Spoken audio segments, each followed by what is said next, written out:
Bueno, cuando me invitaron a la charla de TED, la convocatoria fue muy sencilla y muy clara. La pregunta era ¿qué rol tuvo la imaginación en tu vida? ¿No? Y podés contar eso en estos 18 minutos como si fuesen los últimos que vas a vivir. Entonces voy a empezar rápido contándoles algunas cosas personales porque si no quizá no se entienda bien qué es lo que hago y por qué lo elegí. Hay algo que para mí es recurrente, digamos, es mi estado, es el estado en el que vivo. Y ese estado es como medio de turista, ¿no? Digamos, básicamente lo que más ansiedad me genera y más deseo me genera es tratar de conocer o tratar de llegar a algo que no conozco, a lo que no llegué antes. Después también me considero como una esponja con filtro, ¿no? Es decir, chupo mucho, pero solo de lo que quiero chupar. Y ese mecanismo de selección me ayudó mucho a poder direccionar mis esfuerzos. Es decir, todavía hoy a veces no sé bien si esta es la izquierda y esta es la derecha. Porque la verdad es que no me importa mucho, me importan más otras cosas. Y básicamente, ya en un plano mucho más real, mi trabajo, digamos, me llevó a vivir de mi imaginación, es decir, vivo de mi imaginación. Personalmente prefiero llamar a la imaginación fantasía, porque aún siendo la palabra imaginación grande, para mí es chiquita comparado a fantasía. Entonces prefiero hablar de fantasía. ¿Qué rol tiene entonces en mí la imaginación o la fantasía? ¿Sí? Personalmente lo que considero de eso es que en mi persona se convirtió en una herramienta para ir sobrepasando un montón de situaciones desde la infancia, a la adolescencia, a la adultez, que me llevaron a encontrar lo que yo quería. Y que aparte, como herramienta, me sigue permitiendo vivir en estado turista, me sigue permitiendo ser esponja, y es el camino para acercarme y para construir nuevas fantasías. Entonces tengo la fantasía incluso de tener nuevas fantasías. En el trabajo que me toca hacer, la fantasía, por suerte, es un recurso valioso y valorado. Es decir, es algo que se transacciona, es algo que se pide, es algo que se compra, es algo que se vende. Pero tiene su lado oscuro, digamos, su lado difícil. Hay que convencer a la persona que vino a pedir esa fantasía que esa fantasía es para él, que es la que necesita.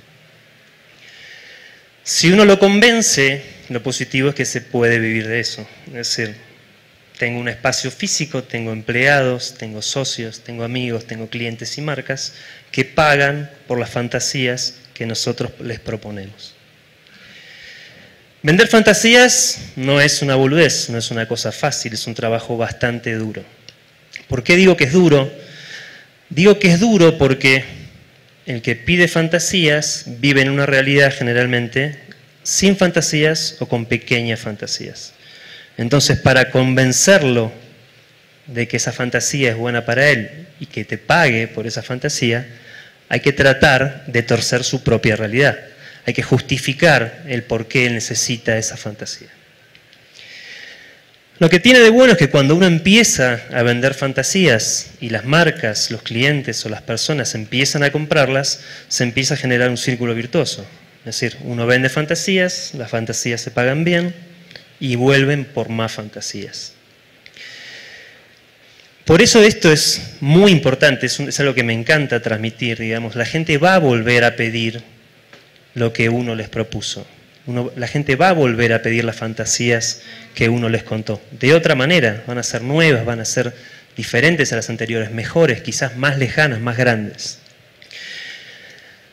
¿Qué mejor ejemplo, ¿no? digamos, de esa estructura de círculo virtuoso, digamos, que el caso de Walt Disney? Alguien que empezó de algo muy chiquito, pero con una fantasía muy grande, y la gente acepta esa fantasía de cualquier manera que sea. Es decir, no importa si esa fantasía viene en un barco, si es un hotel, si es un calzoncillo, cualquier cosa que tenga esas dos orejas y esos botoncitos va a ser una fantasía y la gente toma esa fantasía y quiere más de esa fantasía. Entonces lo que me propuse un poco, si estos eran mis últimos 18 minutos de vida, ¿no? digamos, y tenía que repasar algunas cosas que hice o lugares en donde estuve o fantasías que pude hacer, quería compartirlas con ustedes y mostrárselas. En mi caso, me imagino que a muchos también les sucede, tuve muchos deseos o muchos sueños desde muy chicos, ¿eh? Digamos, yo enumeré acá algunos, la mayoría que imagino que son comunes a todos nosotros cuando somos pequeños. Lo primero es el color, ¿no? Dibujar, pintar, en mí es algo que sigo haciendo, es decir, tengo una atracción por el color, tengo una atracción por el juego. El ser aventurero, el ser inventor, el imaginarse quizás más adolescente como un artista, como un músico. El hecho de poder contar historias o el hecho de trabajar, dirigir o hacer una película. Este soy yo en Disney, en mi primer viaje a Disney, y la verdad que le diría que el gran cambio entre eso y ahora es la barba, ¿no? Y la falta de un poco de pelo, pero no creo ser muy distinto a ese pibe simplemente porque no dejé de creer las cosas que creía cuando estaba en esa foto. Es decir, hace 6 meses viajé con mis hijos al mismo lugar y pude volver a vivir lo mismo que había vivido en esa vez. Lo primero que me tocó hacer profesionalmente fue dibujar. Pero para mí también la palabra dibujo es chiquita, es decir, por suerte aprendí a ilustrar. Ilustrar es mucho más grande, es mucho más amplio, porque implica poderse generar la habilidad de empezar a contar algo. Entonces esa fue mi primera herramienta para acercarme a mis fantasías, poder dibujar, poder contar una historia, poder compartirla con alguien. Estos son dibujos de cuando era realmente muy chico, es decir, son mis primeros trabajos. Pero está bueno, digamos, a mí me gusta volverlos a ver, porque ese también soy yo, y digamos, y personalmente también opté por no dejar de hacer ninguna de las cosas que fui aprendiendo. Después le quiero contar esto que no habla sobre la cocaína, habla sobre Coca-Cola. Después de ilustrar, digamos, mi carrera profesional tuvo que ver con la publicidad. Y en la publicidad, digamos, las fantasías existen, pero tienen un fin comercial. Es decir, nosotros generamos fantasías para conectar a la gente con las marcas. Esta es una idea que era una fantasía nuestra, que lamentablemente Coca-Cola no compró, pero no por eso para nosotros tiene menos valor. Esto era el lanzamiento de un producto de Coca-Cola en Estados Unidos que se iba a llamar Coca 10 y que estaba orientado a los adolescentes. Lo que nosotros propusimos en ese momento era hacer una base de datos donde toda la gente que fuese a viajar circunstancialmente a los Estados Unidos enviase una imagen y completase estos campos. Entonces ponía su nombre, su dirección de mail y qué es lo que iba a hacer ese lugar. Por lo tanto, cuando uno llegaba a la góndola, nuestra propuesta era forrar todas las botellas de Coca-Cola de esa góndola con las imágenes de estos cientos o miles de chicos. Lo que pasaba cuando yo llegaba ahí era que ya no me llevaba solo una Coca-Cola, sino que me llevaba la posibilidad de conectarme con otra persona a la que no conocía y quizás podía hasta compartir mis intereses, ¿sí? Entonces digo, no me molesta que esto no haya sido realidad. Lo que sí me pone feliz es que se me haya ocurrido esta idea. Y más tarde o más temprano alguien va a venir a comprar algo quizás mejor que esto, seguramente mejor que esto. Este es otro trabajo que quiero compartir con ustedes. Landia es una productora de cine publicitario, quizás les diría una de las más relevantes incluso a nivel internacional por sus premiaciones, tiene muchísimos premios. Y Landia tiene un diferencial con respecto a las otras compañías de cine publicitario, que es que tienen una visión. Entonces el pedido de Landia fue, ¿cómo podemos hacer para contarle a la industria, para contarle a la competencia, que nosotros tenemos una visión diferente? Entonces nuestra propuesta, volviendo a mi infancia de los colores, fue decirles, si Landia tiene una visión diferente, porque esa visión diferente no empieza en desde cómo ve los colores. Si su visión de los colores es distinta a la de los demás, todo lo que haga después de eso va a ser absolutamente, diametralmente diferente. Por eso nosotros creamos este libro, que es un libro de más de 250 páginas, con ejercicios sobre el color. Que no queríamos que fuese solemne, queríamos que fuese un juego. Entonces la contratapa del libro decía que este era un libro hecho para gente que elegía comer un helado de pistacho solamente por el color, ¿sí? Fue una herramienta para setear al que compraba ese libro de que solamente iba a poder jugar con lo que estaba dentro. No había nada que tuviese más profundidad que el mero hecho de jugar. Entonces se planteaban ejercicios como este, ¿no? Digamos, ¿qué pasa si a las cosas que tienen mucho color les saco el color? Pierden absolutamente toda su magia. o pierden su identidad. Esto no es de ninguna marca, esto no sirve para pintar nada, o eso no sé si necesariamente es para un chico. Hay muchas herramientas en el color que sirven para conducir o para mandar mensajes. Aparte de eso, nos divertimos enseñándole los colores primarios y secundarios con calaveras. Y se nos ocurrió también que esto tenía que ser un hecho artístico, por lo cual invitamos a colaborar en el libro a más de 20 artistas y el libro se presentó en una galería de arte. Y las obras se vendieron en esa galería como piezas de arte. Por lo cual, ese pedido de ese cliente se devolvió de una manera muy concreta. Les contaba también que, digamos, nosotros nos gusta, digo nosotros porque en el equipo de trabajo mío hay gente que es bastante parecida a mí en gustos, en diversiones, en no creer en ningún límite. Y hace mucho, mucho tiempo veníamos fantaseando con hacer una secuencia de títulos para una película. El año pasado, por primera vez, hicimos una secuencia de títulos para una película, que es Cognis vs. Zombies. Es un ratito acá para que lo vean, es simplemente un pedacito. Estos son los bocetos, es decir, nosotros presentamos al director los bocetos de cómo iba a ser. Estos son nuestros diseños de producción. Estos son stills de la película. Esta es la película ya en su release en Blu-ray y en DVD, se editó en Europa y en Estados Unidos. Y esta es la secuencia de títulos.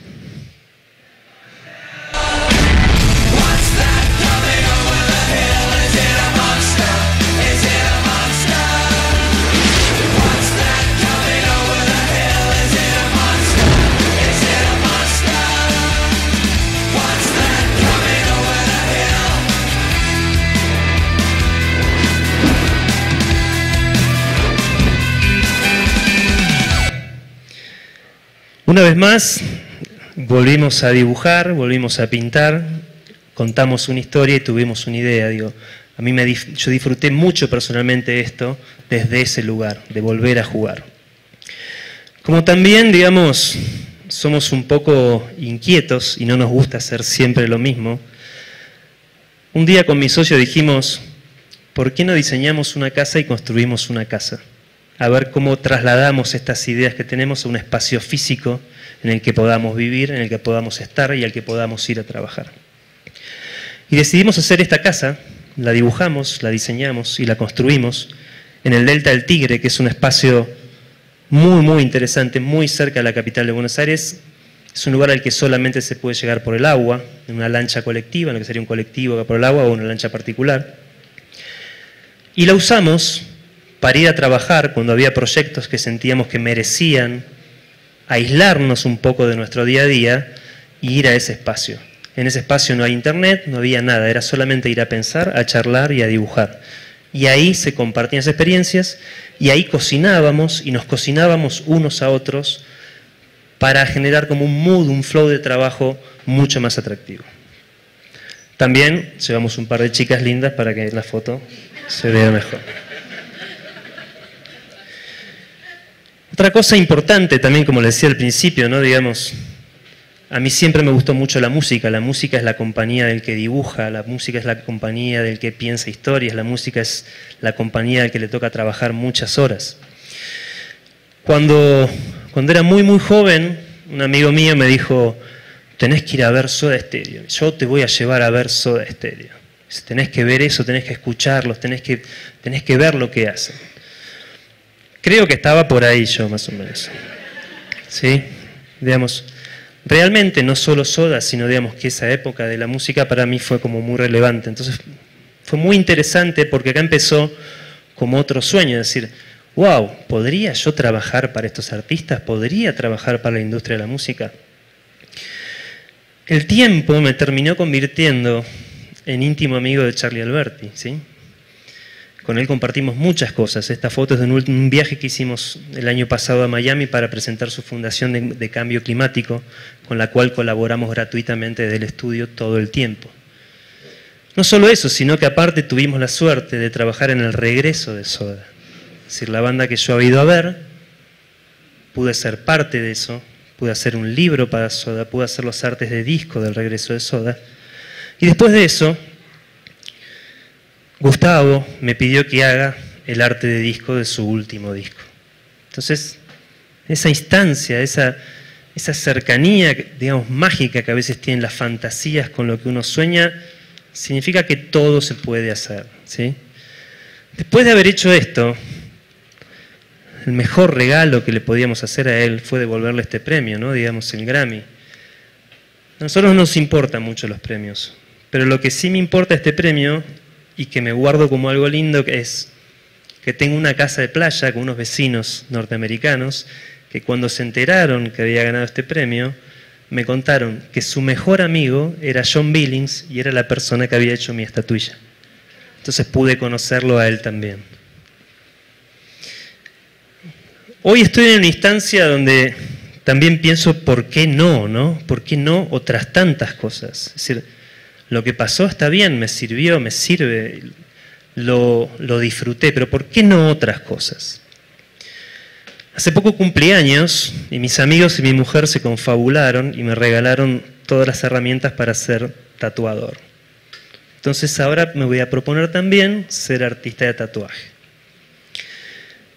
Mi hijo, que no quería quedarse fuera de la película, me diseñó una tipografía de la A a la Z y la armó toda con 3 huesos de pescado. Esa tipografía es la tipografía que va a ser parte de la identidad de mi estudio de tatuajes. En algún punto, eso que hacen ellos, tanto Liam mi hijo como Ria mi hija, me empezó a generar la sensación de que ellos son mucho mejores que yo tenía la obligación de repensarme en este momento presente, tenía la obligación de recambiar todo lo que había hecho, tenía la obligación de ver las cosas de una manera completamente distinta. Para que los conozcan y para yo también disfrutar un poco ahora que no los tengo acá cerca, los vuelvo a ver. Esta es Río. Salimos, nos divertimos, tomamos cerveza, la más chica no porque es muy chiquita. El otro ya puede, poquito. ¿Sí? Nos divertimos mucho jugando, inventando cosas. Y básicamente somos como un equipo, ¿no? Digamos, la estructura que existe es la estructura de equipo. Y ellos hacen cosas muy geniales que cambian mis propios paradigmas o mis propios mecanismos de cómo tengo que trabajar. Es decir, ellos hacen con sus legos estas cosas. Y me obligan, de una manera muy sana, a tratar de hacer mi trabajo de una manera nueva. Eso te lleva como a repensarte, es decir, ese ejercicio de poner la vida en contraste con alguien que es más novedoso que uno, que tiene menos tabúes que uno, genera el tratar de poder repensarse, ¿no? Y en el poder repensarse mío, mi pregunta es, ¿por qué vivir una sola vida, ¿no? Digamos, ¿por qué tengo que seguir haciendo lo que vine haciendo? ¿Por qué voy a tener que repetir los sistemas que vengo utilizando? Entonces, trato de imaginar hoy otra vida para cuando sea viejo. Y empecé a hacer un ejercicio que es tratar de encontrar imágenes de viejos, pero muy cool. Yo no quiero ser un viejo choto. Quiero ser un viejo canchero, divertido, respetado, querible. Le muestro algunas de las fotos que yo me puse para ir dibujando hacia dónde voy, ¿sí? Y esto es una herramienta, es decir, yo tengo fantasías, pero las tengo que guiar y las tengo que conducir. No se puede, la fantasía no es un territorio de random, es un territorio en el que uno tiene que ir a buscar con lo que realmente fantasea. Me queda 1 minuto o menos, tengo una chica, un reloj que me está apretando bastante. Básicamente les diría que si me queda 1 minuto estoy casi muerto, así que quiero contarles pocas cositas para compartir con ustedes. La primera, que me parece muy importante, es crear buenas memorias. Es decir, el día que no estemos más físicamente, lo único que trasciende es las buenas memorias que uno generó para sus amigos, para sus compañeros, para su industria, para sus pares. Es lo único que se va a quedar. Yo armé una lista también, ¿no? Que me daba ganas de compartir. Una es ser independiente o por lo menos tener un pensamiento independiente. Es un ejercicio que todos tenemos que tener. En el espacio en el que nos atoque, en el momento que nos atoque, tenemos que pensar como individuos, tenemos que poder pensar solos para nosotros. Es un acto egoísta y hermoso y hay que ejercitarlo todos los días. Hacer amigos, ¿no? Los más que se puedan. Yo puse acá que quizás los de Facebook no sé si garpan tanto. Amigos de verdad. A nosotros nos pasa que trabajando hacemos amigos. Estas fotos son de tiempo libre, de salir a trabajar a otros países. Mi socio es mi amigo, porque tiene las mismas locuras que yo, cree lo mismo que yo, me acompaña en las cosas que invento. Y es un gran amigo en eso. Hacemos amigos en cada lugar al que vamos, en cada país al que vamos. Incluso esos amigos, como en este caso, el caso de Jacques, es un modelo. Hoy, él, que es un gran fotógrafo y director, se está convirtiendo en director de algunos de nuestros proyectos. Entonces podemos trabajar con alguien que fue primero un amigo, descubrimos su talento para nuestros amigos y ahora es un colaborador. Otra cosa importante, no te vuelvas loco tratando de estar loco.